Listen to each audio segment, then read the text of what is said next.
i-share sa lahat mo ng, pati pa na si Rian din. Oo nga, ayan. Oo, di ba? Naging emotional na ang lahat. Inunahan ni Direk. Sumunod na si Rian. JC, ikaw din ba? Nandun ka na rin.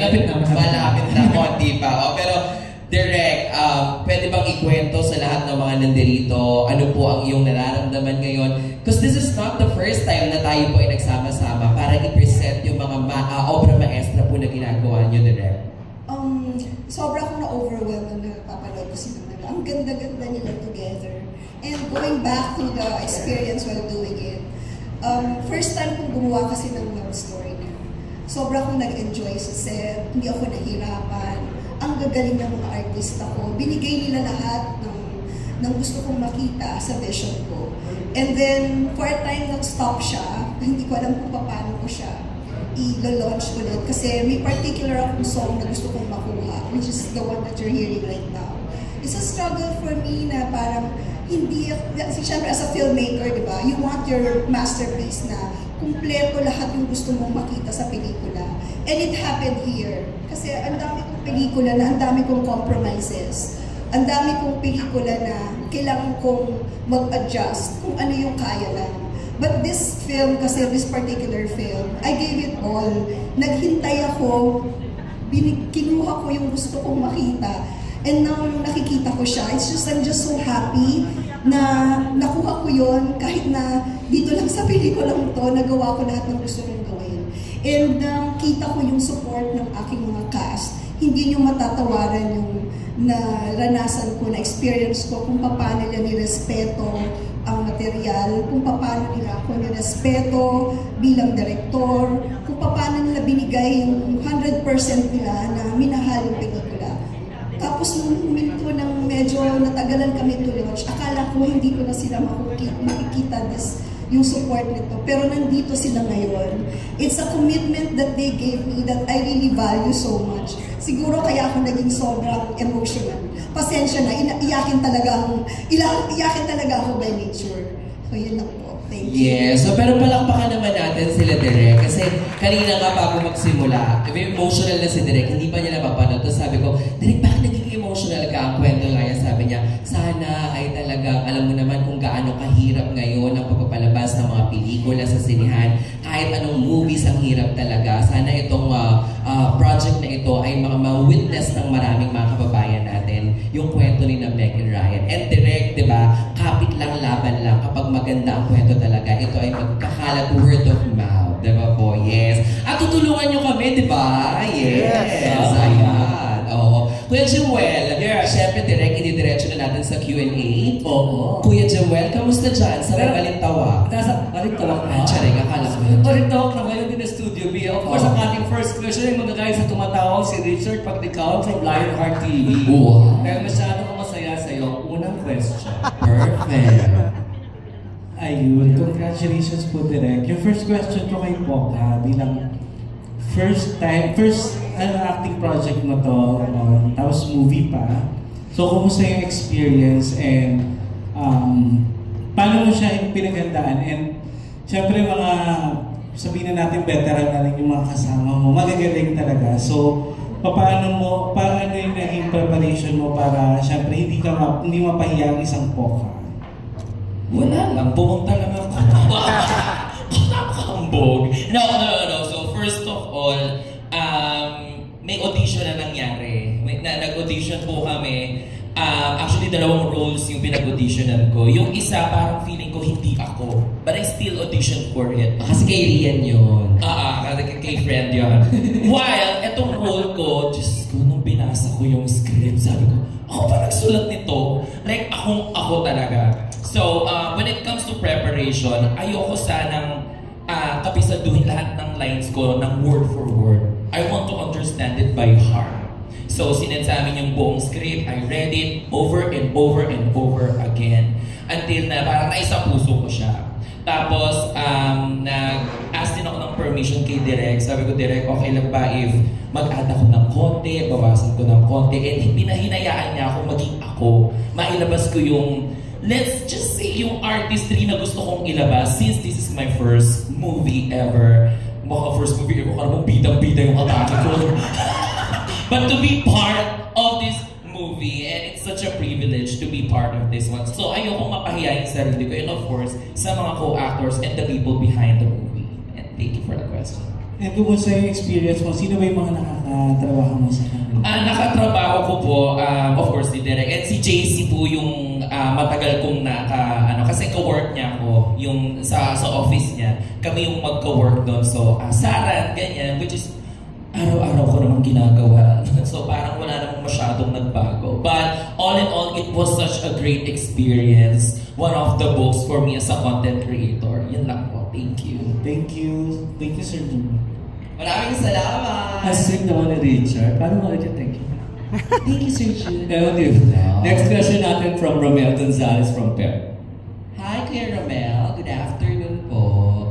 Yes, hi. My first question is kasi nakita ko sa trailer kanina for JC and Rian. Was there a time in a wild or drunken moment na lumabas kayo ng bahay na walang suot? You, Rian, first. Kahit naman hindi wild and drunken, ginagawa ko.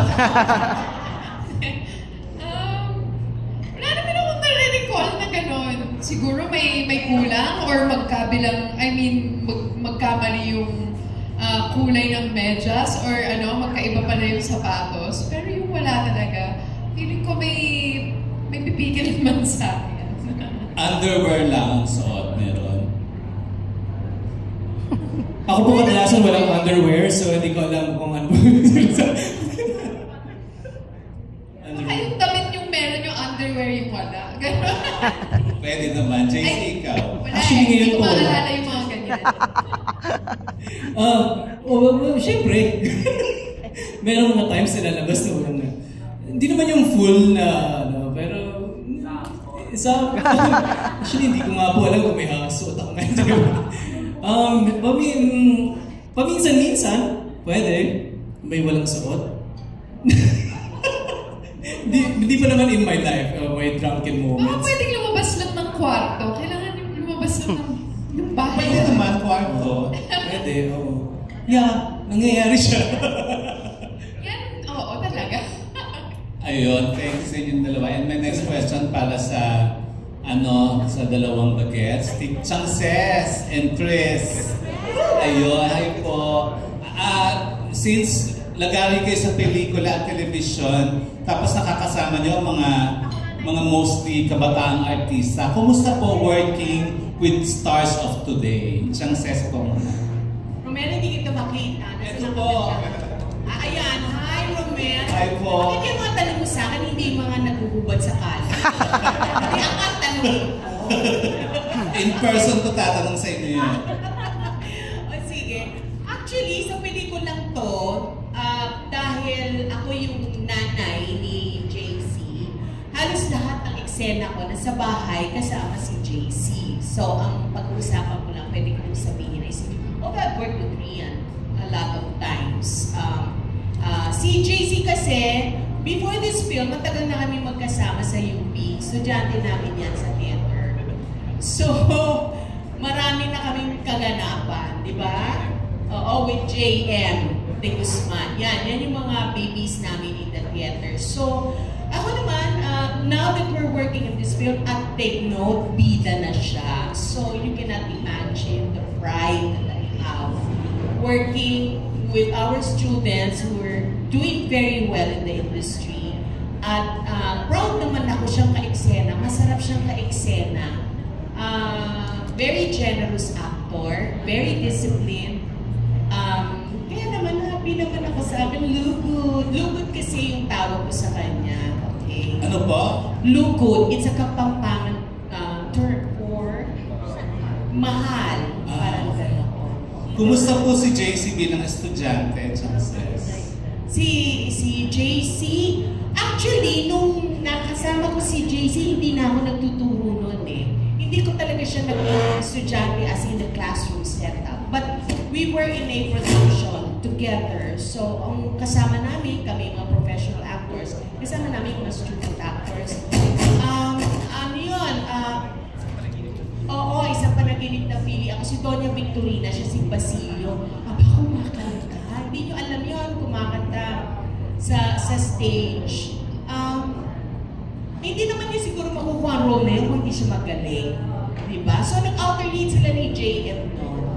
So, magaling. Hindi naman magbibida yung mga yan pag hindi sila magaling. So, mula theater, maganda ang background niya kasi background niya theater. So, ngayon na nag-transition na siya as a film and TV actor, maganda ang kanyang foundation and I'm very, very proud of him.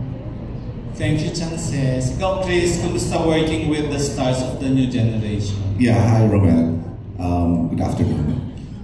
Well, I like working with the stars of today. Kasi ang ganda ng energy, nakakatuwa. I don't know kung ganun din kami ng mga kabataan namin, but now that I'm at this point of my career, pag nakakasama ko yung mga stars of today, nakakatuwang just to even, watch them, how they handle themselves. At saka yung professionalism, kasi siguro ang dami na nag-a-advise na dapat ganito, dapat tapos parang I like the energy, so I love it.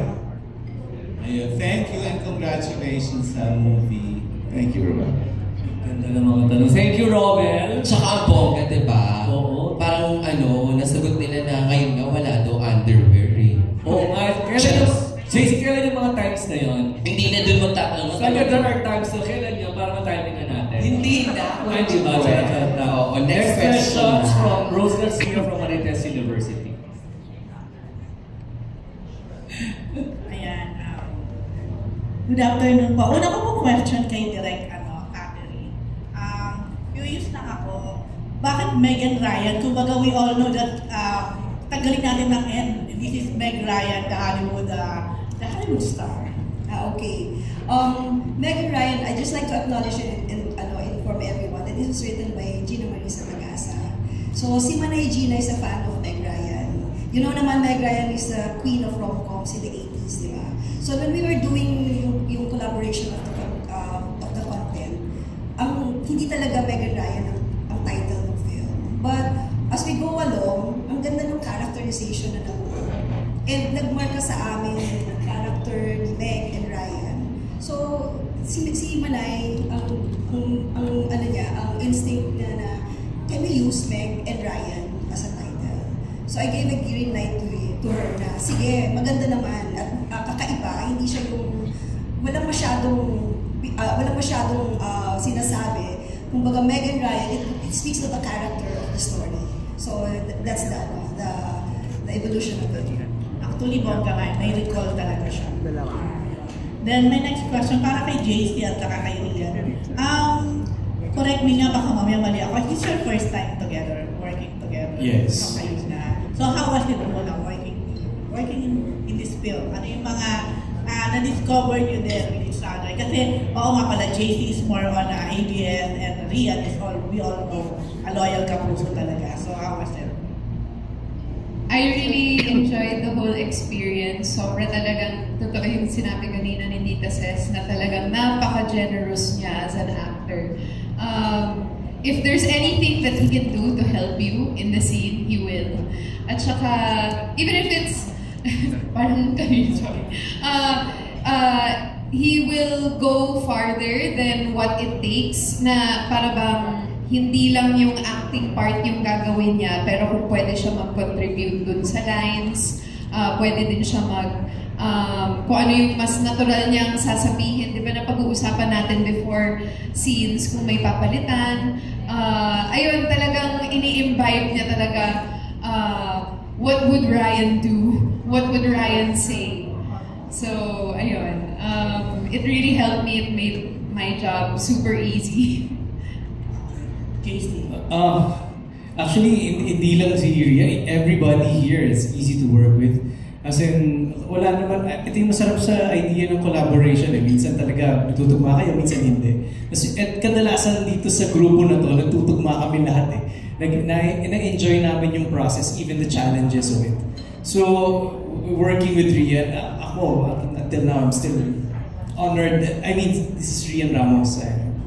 Ako, isa siya sa parang check bucket list na sana maging makatrabaho ko, and then it's happening now. At nakita ko yung process niya, nakita ko yung kung paano siya magtrabaho, and I enjoyed every moment of it.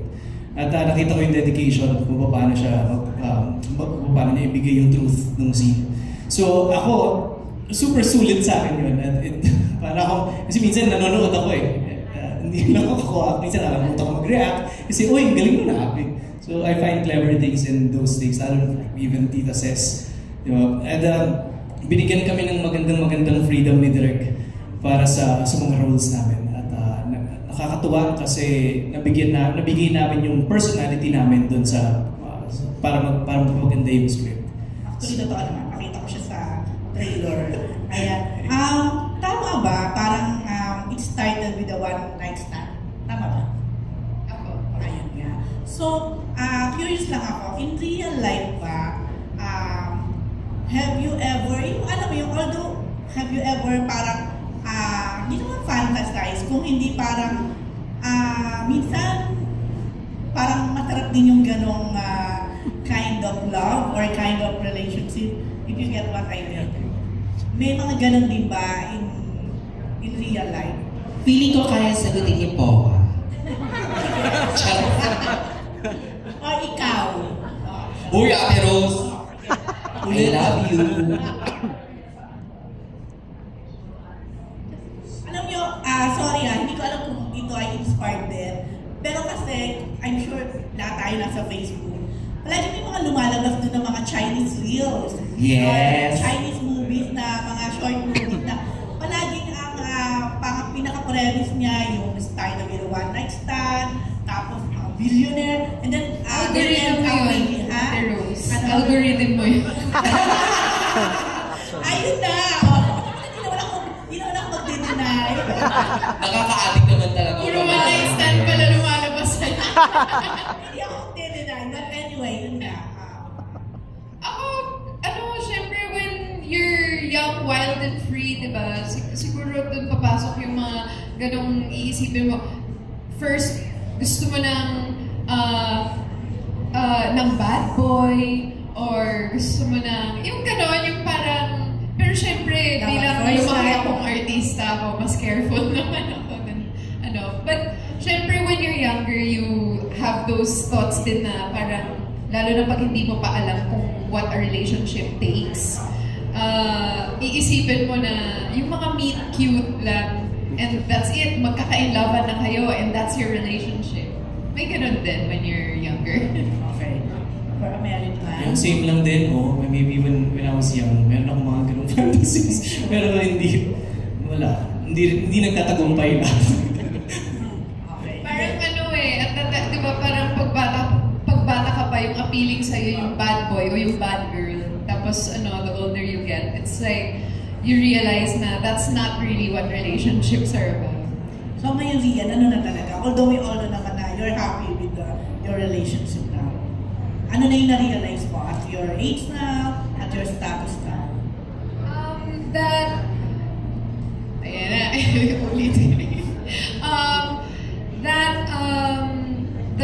The right person for you will not tell you who to be, but they will inspire you to make yourself better and be a better person. #Megan Ryan. Okay, thank you. Good luck and congrats. Grabe naman ang tanong ni Ate Rose. At ganda rin ang sagot ni Rian, ha? Totoo. Pang-miss you. We have a winner. We have a winner, man. Yes, totoo yun. Siyempre, di mo papatalo ang from Marites University, we go to Marisol Academy. Wow. Siyempre, di ba? Yung mga asa na ba si Andito si Ate Mildred Bacon. Kuya Romel Placente, of course. And Mildred Bacon. Ayun, Kuya Romel Placente, katabi ni Tita Mel. Ayan, si Romel, di ba naman ako umupo sa inupuan ni Rian? So ngayon, nag-live na dyan si Kuya Romel kanina. Hi Rian, hindi ka ba napapagod? Tuloy-tuloy yata yung movies na ginagawa mo From one movie to another. May time ka pa ba kay Sam? Wow! Diretso. Kaya ito, meron ba kayo ditong Churbanes dito, di ba? Anong Churbanes, Kuya? Hindi na yun. Pero may lapse. At hindi pa kayo, kung meron lang, hindi pa kayo nagkakailangan first time to work together. Careful lang. Hindi, syempre movie lang naman lapse, syempre. Yan. Kung meron lang, hindi pa kayo nagkakailangan since first time nyo na partner? Siyempre it's a love story, so talagang dapat natin ipakita kung ano yung, kung paano talaga nagka-inlaban si Meg and Ryan, di ba? And of course, it's not meant to be. Nagkailangan, well, honestly, love scenes are some of the most awkward scenes that you can possibly do. I get asked a lot kung nagselos ba si ganito. But sa totoo lang, ang hirap din talaga na tanggalin sa isip mo na napakadaming taong nanonood. And so, it's really up to the two of you to trust each other and try your best to make each other feel comfortable. Kasi nga, there are so many factors why you should be uncomfortable. Conscious ka sa katawan mo, conscious ka kasi nandito, katabi lang ang face mo yung cameraman, di ba? So, may mga ganon. But if ever may ilang factor naman, it's not because of JC. He definitely was a gentleman the whole time, making me feel as comfortable as possible. But you can't be fully comfortable in a love scene. It's impossible. Hindi din kaya. Yeah, tama naman po. Uncomfortable naman talaga. Kasi me personally, I take it like a choreography. I really just want to sell it, not like it's happening when it's really not. So as much as possible, talagang stick lang ako sa choreography. So wala naman talaga usually pag ganun, mahirap na yan eh. You're thinking about a lot of things in just one scene. So as much as possible, mas technical siya. So and you have to respect your co-actors and everybody around. So it's a multitasking work. So mahirap, uncomfortable po. Thank you, Meg and Ryan. Ganun lang, Ganun lang. Ayaw ibalik yung mic ko. Actually, Jai, kasama po namin dito si Cedric Juan. Yes. At saka si Steven Bansil. Si Cedric po, ito yung nung time na to, hindi pa siya nanalo ng Best Actor For the mention. Wow. Kasi kung nanalo na siya, nasa kanya yung role na to. Joke. Hindi. Siyempre naman. Siya na si Meg at si Ryan. Multiverse. Gano'n. Yes. Kuya Jem, yes? Of course, ito pa ang isang taga-Marisol Academy na lagi nagpapa-makeup on cam. Yes. Minatreat ba ako? Yes, to direct. Direct, bakit natagalan bago nyo ipalabas ito?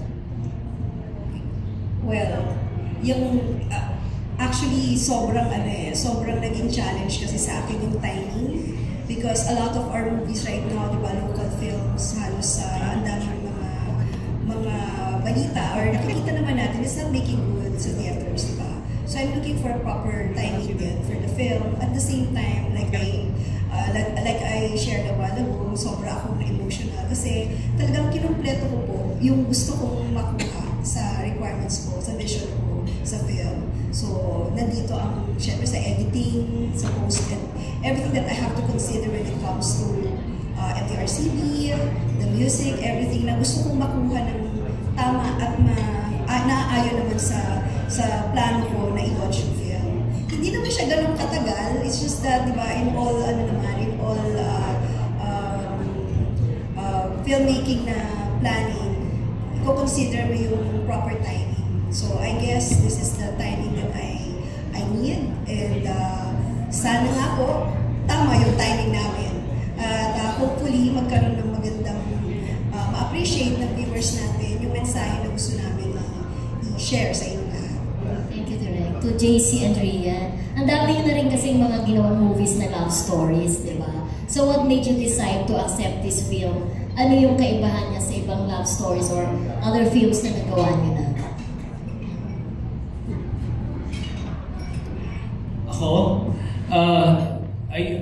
First, bago sa akin itong script na to, na-enjoy ko siya. At habang binabasa ko siya, nararamdaman ko na yung kilig and everything. And I really wanted to work with Direk Catherine Cabrillo. And sinabi din sa akin na si Rian yung kasama. Sabi ko, this is gonna be a totally different flavor. Kahit nung pinapanood ko yung trailer, sabi ko, parang, kasi I like to watch myself as a third person.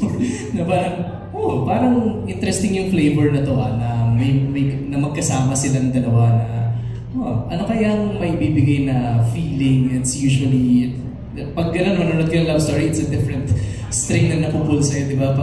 It's a different kind of love. So, I think yun yung nabigay namin dito. So, and working with them, laging bago yung nabibigay ko eh. It's a different, well, hindi naman sobrang bago sa akin yung character na nag-hit pa lang ng puberty yung character ko dito as 35 years old eh. So, ang pinaka nagustuhan ko is I wanted to support the complex character of Rian. Kasi ang hirap ng role niya. At natuwa ako na ang sarap suportahan nito. And at nagtagumpay siya doon sa paggawa nito. At totoo naman na, I know paulit-ulit yung word na ibang Rian.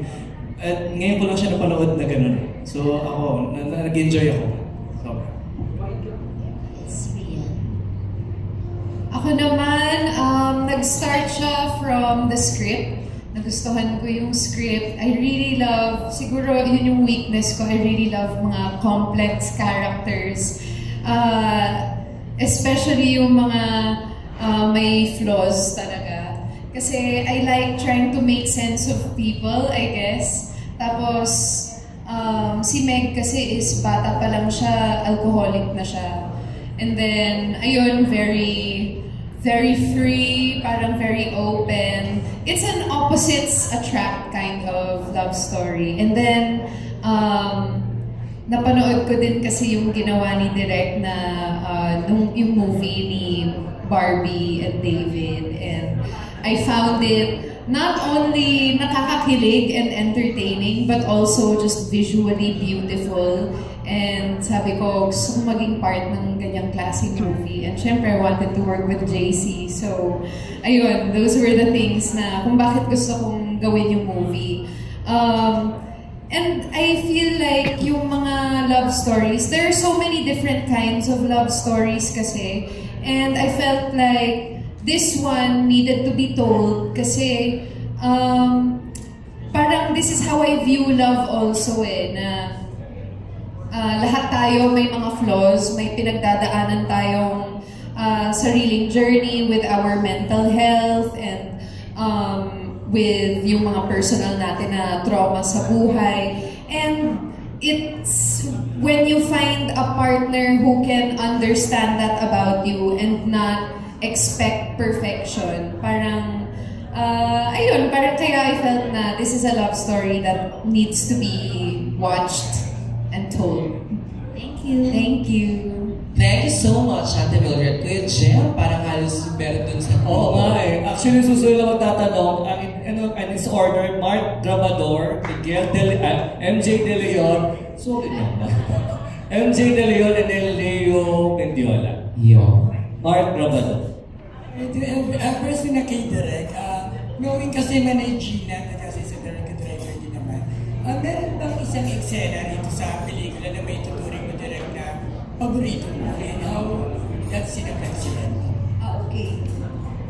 I can name so many scenes actually, pero yung pinaka nagustuhan ko dito is first time nila yung conversation nila sa restaurant. Hi, I'm Meg, Ryan Panyete. Doon pa lang sa scene na yun, napakita na yung complex opposite and personality ng dalawa. And I enjoyed watching and doing that scene kasi nakita ko yung paano si Rian, nandun yung personality niya. Dire-diretso na, spontaneous yung ano niya, yung dialogues niya. Actually, hindi sila by the script eh. Nakukuha nila yung context ng script, pero the way they say it, na fluidly and fluently in a way na that speaks their character, na-amaze ako. Kasi hindi ko kailangan sila i-instruct ng sobra-sobra. I just want them to, feel free to do your own take on your character. At hindi sila lumiis doon. And then with JC, wala siyang masyadong dialogue na sinabi, but all the nuances, the reaction that I needed to capture, nandun. Nagsasalita yung reaction niya, yung ngiti niya, yung tingin niya as Ryan kay Meg. My God, for me, that's perfection. As a filmmaker, pagka nakuha mo yun, yung vision na yun, na hindi ka nagdalawang isip na i-redo or what do you call this, i-retake. For me, that's very, very fulfilling moment as a director. So, of course, alam natin magagaling sila pareho, di ba? Pero talagang yung pagiging magaling nila, nag-exceed ng expectation ko. This is the first time that I worked with them. So, kaya medyo kinakabahan ako in a way kasi magagaling sila on their craft. And ako naman, nagsisimula pa rin na magpakilala bilang director. So, I wanted to have this freedom sa kanilang dalawa. Magkaroon kami ng collaboration because sa galing nila, I don't think I can just strictly push kung ano yung vision ko. It needs collaboration para mapaganda pa namin. So that's what I did to make it more interesting and make it more fulfilling for everyone. Thank you, Dr. Direk, sabi niya. Thank you. Direct question also for you kasi nakita namin kanina sa trailer. Ang ganda ng chemistry ni JC and ni Rian. How did the idea of JC and Rian together come about? It started with ina-eye ko na talaga silang makatrabaho before. Aside from I know their craft, their own craft na talagang magagaling sila. When I read the script, hinanap ko yung mga physical attributes at the same time, yung personality nila. So I tried to, di ba pag as a director, pag binabasa mo yung script, ini-imagine mo na kung sino yung pwedeng character dito. And then, pero then again, inisip ko rin na baka hindi tanggapin. Pag pinitch, may mga ganun meron kang gustong certain artista sa isang role, minsan hindi tatanggapin, di ba? So, yung part na yun, inanong muna, titrinay ko muna, okay, sige, baka sakaling hindi tanggapin, this is the plan 1, plan A, plan B, may ganun ako. Kaya, pinitch namin sa kanila, syempre sila yung unang-unang priority na pinitch sa kanila. Nakita ko kaagad, the way they, Zoom meeting lang yun nakita ko sa kanilang dalawa na they can pull off the characters of Meg and Ryan. So it's not hard for me na later on nung ginawa namin yung pelikula. And knowing them, sobrang professional. Sobrang they embrace their characters as if they know already what to do to their characters. Parang hindi ako nahihirapan mag-ano pa sa kanila, mag-discuss. And one thing pa, very collaborative sila with their script. The reason why na-appreciate ko lang sila sobra kasi yung sa script itself, alam nila kung saan yung parameters nila na direct pwede natin gagawin to kasi itong part na to hindi gagawin ni Ryan. Doon pa lang, natuwa ako kasi feeling ko that talagang they respected yung character nila. So they added more flavor to the character na parang inom nila yung character na nagbigyan ng justice kung ano man yung gusto namin ipakita sa script. Okay. Ang ganda na sa namin ni Direk sa inyo, JC and Rian.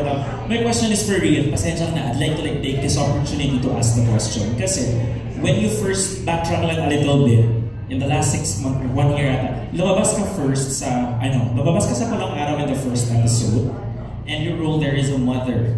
Doon natin nabasa, doon sa social media reactions, again, forgive me for the term, Rian is such an underrated actress. Yun yung mga comment ng netizens. And then lumabas ka sa Encantadia with a different role, villain, and then right now, nasa romance film ka naman. My first question is, do you agree that you're an underrated actress? And secondly, is this your moment of slowly coming out from that underrated, tagline? It's so hard to say if I agree, but I prefer to be underrated. I don't ever want to hear that I'm overrated. That would break me. But mas gusto ko naman yun. It's actually, it doesn't really hurt my feelings. I don't think I really entered naman. I mean, the work that I do or the extra work that I do to understand my characters, it's really a part of who I am. It's not for, to get a certain title or to get a certain level of fame. If there's anything that I want to be known as, it's that I'm empathetic and I understand my characters no matter who they may be. So, ayun lang naman. And if this season of getting these kinds of roles lets me exit from being underrated or takes me, on a new journey, of course I accept that with open arms. I don't know naman where it's gonna take me, and I don't do it for a certain goal. I'm really here to enjoy the journey and be present and just take every character and make sure that I don't take it for granted and I give them the same kind of importance and treat life with gratitude. I mean, I know this all sounds like, you know, parang very yoga, but this is really how I feel now about my life. And yeah, I just hope to continue doing that and living my dream. Maybe comment nila yun because they want to see more of you. Yeah. Yung term na underrated siguro is because we really did very well in that episode. Yeah, yes, Princess. Because I worked with Rian, this is the first role niya in Captain Barbell. Okay, and then I worked again with her sa Royal Blood. So I think I can answer your question more, no? Kasi when you say underrated, I don't think that's a negative term, yeah. You know? I think nga it's a very, very good description of Rian because I've seen her grow as an actor. Dati kasi, di ba, she was plucked out of a McDo commercial to be the leading lady of Richard Gutierrez, and that was the first time I worked with her. Siyempre, her role was goody-goody, and what else can you do with a damsel in distress, di ba? Parang, then afterwards, the next time I worked with her was in Royal Blood. At talagang drop-draw ako sa kanya. Of course, the role was something else, di ba, Ri? It was talagang very, very complex and di ba, napaka-exhausting. But she was very good. Hindi ko alam ano nangyari between Captain Barbell and Royal Blood, you know? And when we did, alam mo na una, this one or Royal Blood? This one, di ba? Ito na una. Royal Blood and then this one. I'm sorry, I kept them. So, oo. And so this one, when I saw naman the script, ibang-ibang Rian naman. So I guess, yes, she's one of the underrated and I think that she should come out more with roles. This time, she can really, really sink her teeth into any role that's given. Ako din, naniniwala ako na pwede pa siyang bigyan ng mas challenging pa. Na pwede pa mas malalim pa, mas mabigat pa. Kasi nabibigyan naman niya ng justice. So, yeah. May glimpse ako nun sa pelikula ko.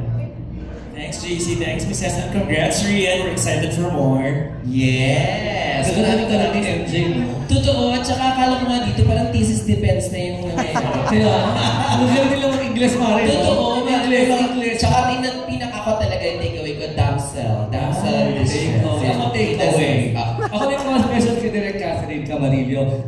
Knowing JC and Rian to be both very intense and emotionally aware actors, paano niyo po silang dinirect? At meron ka bang mga moments na nagulat ka sa mga binato nila sa yung mga eksena? Actually, napaka-collaborative nila. Dahil nasa magagaling sila, hindi na ako naging mahirap para sa akin na kunin or makita yung gusto kong makuha sa eksena. I always talk to them, they always collaborate, they always ask questions, and they give more. Sometimes, may mga eksena rin nga nasa script, question nila. Tapos we discuss, and then we come up with something na talaga masosolidify kung ano yung tamang track na gawin for the character. We could each other, yun ang pinakamaganda. Nag-uusap kami, pinapakinggan nila ako, nakikinig sila, and then sinusunod nila kung ano man yung vision na gusto ko. At the same time, hindi ko binabaliwala kung ano man yung notes nila or ano man yung gusto nilang makuha sa eksena. And I respect din yung mga suggestions nila. Natutuwa lang ako kasi ganun sila keen when it comes to their characters.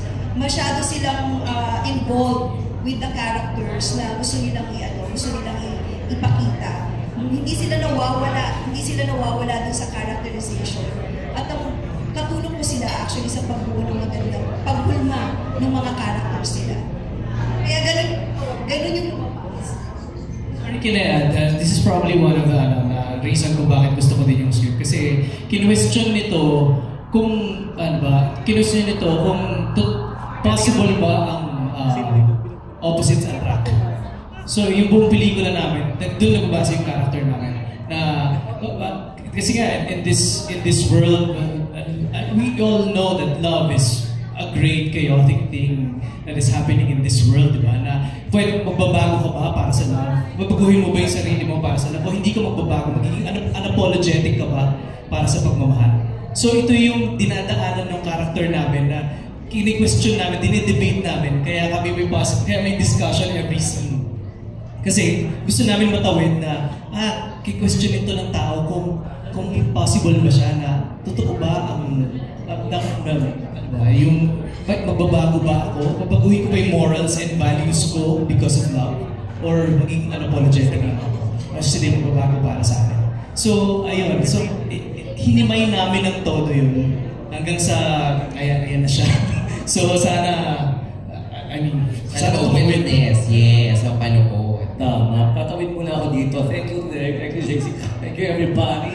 Siyempre, nandito si Leo Menjola eh. Ayan. Ay, Jojo Panalica is in the house. Tapos susunod si Oji Narvaez Rodriguez. Wow. Good afternoon po. Kay Derek Catherine po muna. So you mentioned kanina na yung Torete yung perfect song for the movie. Why po Torete? Torete. Yeah. Torete kasi if you're familiar with the lyrics of Torete, it speaks a lot of subliminal messages about getting that experience na valuing the sex in it, what do you call this, the union, yung makuha yun, yung the lyrics itself, it speaks a lot about Meg and Ryan. So nung tinignan ko yung lyrics at in-interview ko yung mismong composer, he just said na nakita niya through the trailer yung connection ng kanyang sinulat na lyrics sa Meg and Ryan. So, sabi ko sa kanya, pareho pala tayo ng interpretation with the lyrics at the same time. The movie that I want to pursue. So, in a way, doon sa konteksto na yun, pumayag siya na ipahiram ang Torete. Kasi hindi ko naman siya, like ako as a filmmaker, I just don't get music or soundtrack na ilalagay ko lang sa pelikula ko just for, just to be there and get the hype of it because maganda. I wanted the connection, the unison of it, na makita yung connection ng music, ng story, ng characters, para mas maging buo yung experience natin, ipahatid kung anong mensahe ng pelikula. Thank you, Derek. And then my next question is for Rian and JC. So, during your character studying, while you're playing the role of Meg and Ryan, ano yung characteristic na pinaka-nakarelate kayo? And also, ano yung characteristic ni Meg and Ryan na wish nyo ganun din kayo? So, ang role ko kasi dito, kami na lang ng mommy ko ang nasa bahay. My dad, pwede ko na ba sabihin yun? So kami na lang ng mommy ko. So I'm probably yung mama's boy. So may standard yung character ko of what love is. May standard siya na yung unang mong makikilala, yung unang ibibigay mo yung sarili mo, siya na dapat. So, may ganun siyang, sana yung unang mong pagbibigyan ng sarili mo, sana siya na. So, with that kind of ideals, diba, parang, I hope na gusto ko pa rin mapunta dun sa ganung mindset of things na kung ano yung bibigyan ko ng, hindi naman like physical self, diba? Kung ano yung paglalaanan ko ng pagmamahal, sana siya na. So, well, na-achieve ko naman na siya. I think yun yung medyo malapit dun sa ideals ko with the character. Kung nasagot ko ba yung tanong? Yung character ko naman na si Meg, ayun nga, parang marami siyang pain from her past or from her childhood na hindi niya na-open up sa ibang tao. So yung ginagawa niya para ma-escape yun is lumalabas siya with her friends, di ba? Nagbabarkada siya. She does fun but crazy stuff and she drinks until mawala siya sa sarili niya. Parang yun yung parang pinaka-escape niya from feeling her feelings. Hindi ako ganon. Charot, hindi. Yun pala yung sasabihin. Hindi, And I can relate to those feelings na parang, ano mo yun, yung when you feel sad and you can't open up to other people. Ayun, kaya parang gusto ko talaga siyang i-play.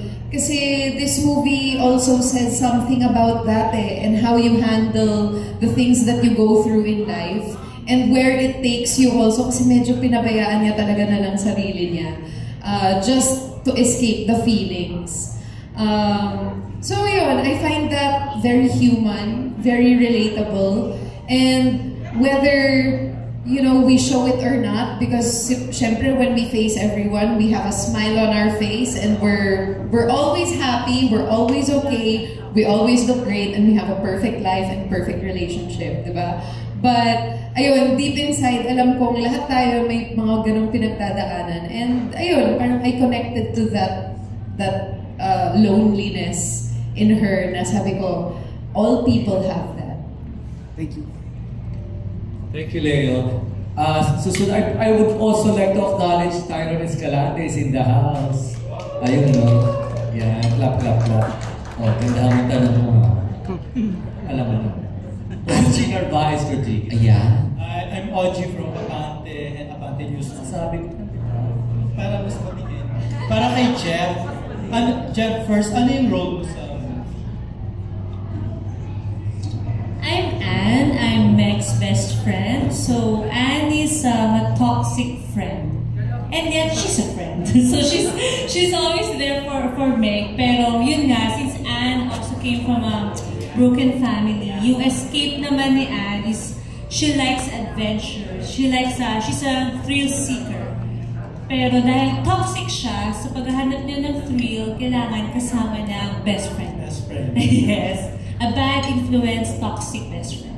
Tapos we all know, di ba, biyanan mo yung Grand Slam Queen, Lorna Tolentino. May chance ba na nagtanong ka sa kanya ng tips on acting or anything about sa pagiging artista?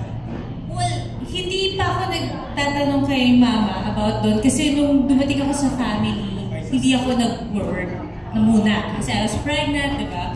Pero may mga times na pinag-uusapan namin yung character that she plays.